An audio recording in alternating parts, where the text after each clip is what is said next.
Hi అండి, ఈరోజు మనం పొనగంటి కూర నేర్చుకుందాం. పొనగంటి కూర కళ్ళకి చాలా మంచిదండి. ఇది ఒక రకమైన ఆకుకూర, మీకు మార్కెట్లో దొరుకుతుంది. దీనికి కావాల్సిన ఇంగ్రీడియంట్స్ కూడా చాలా తక్కువ. పొనగంటి కూర ఇలా ఉంటుందండి.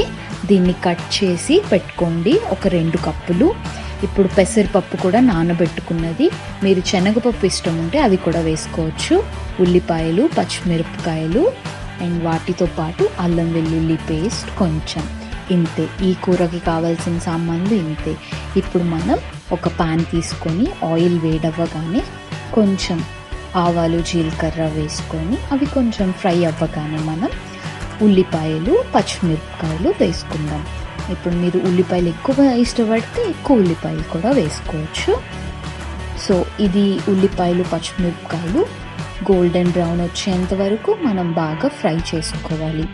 మూత పెట్టి ఫ్రై చేసుకున్నా మీకు త్వరగా కుక్ అయిపోతుంది. ఇప్పుడు దీంట్లో మనం అల్లం వెల్లుల్లి పేస్ట్ వేసి దాన్ని బాగా ఫ్రై చేసుకోవాలి. పచ్చివాసన పోయేంత వరకు ఫ్రై చేసుకోవాలి. ఇక్కడ 1 స్పూన్ అల్లం వెల్లుల్లి పేస్ట్ వేసామండి.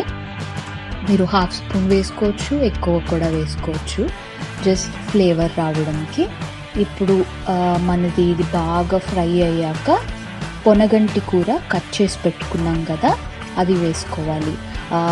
చాలామందికి పొనగంటి కూర తెలీదు, ఇది తోటకూర లాగే ఉంటుంది, టేస్ట్ కూడా అలానే ఉంటుంది, కానీ ఇది కంటికి చాలా మంచిది. దీంట్లో వాటర్ కంటెంట్ చాలా ఎక్కువ ఉంటుంది అన్నమాట.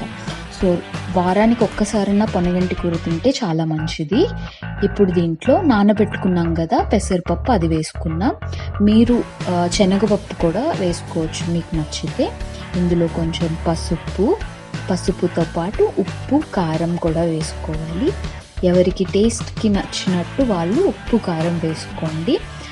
ఇది కొంచెం చాలా దగ్గరగా అయిపోతుంది, ఇంత కూర కనిపిస్తుంది కానీ వాటర్ కంటెంట్ మొత్తం పోగానే ఒక కప్ అంత వస్తుందన్నమాట. సో ఎక్కువ ఉప్పు వేసుకోవద్దు, కూర ఎక్కువ ఉందని. మీరు ఒక కప్కి ఎంత సరిపోతుందో అంత, అంటే 1.5 స్పూన్ ఉప్పు వేసుకుంటే సరిపోతుంది. ఇప్పుడు దీన్ని మూత పెట్టి 10 to 15 మినిట్స్ కుక్ చేయాలి. సిమ్లో పెట్టి కుక్ చేసుకోండి, అంతే.